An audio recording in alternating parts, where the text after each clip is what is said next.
પાલનપુર નગરપાલિકા ફાયર વિભાગે અમીરગઢ તાલુકાના ગંગાસાગર ખાતે બચાવ સાધનોનું નિદર્શન કર્યું હતું। ફાયર ઓફિસર પ્રદીપ બારોટના માર્ગદર્શન હેઠળ આ કાર્યક્રમ યોજાયો હતો। ફાયર વિભાગ પાસે આપત્તિ સમયે બચાવ કામગીરી માટે વિવિધ આધુનિક સાધનો ઉપલબ્ધ છે।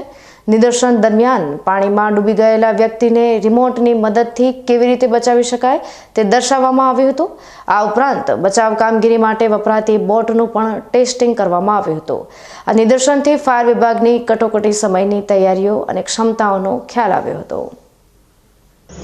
આગામી ચોમાસાને ધ્યાને રાખીને અગાઉ જે વર્ષ 2015-17માં જે પૂરની સ્થિતિ સર્જાઈ હતી તે અંતર્ગત અગાઉ ચોમાસાની અંદર કોઈ જગ્યાએ પૂરની સ્થિતિ સર્જાય અથવા તો કોઈ જગ્યાએ કોઈ વ્યક્તિ ડૂબવાની સમાચાર મળે તો પાલનપુર ફાયર ટીમ અત્યારે જે સરકારશ્રી તરફથી બોટની ફાળવણી કરવામાં આવી છે તે બોટનું અત્યારે ટેસ્ટિંગ ચાલી રહ્યું છે અને સ્ટાફને પણ એક ડેમોન્સ્ટ્રેશન કરીને ટ્રેનિંગનો પ્રોગ્રામ ચાલુ છે અત્યારે, જે આગામી સમયને ધ્યાને રાખી અને ચોમાસામાં ત્વરિત કામગીરી કરવા માટે તૈયાર છે।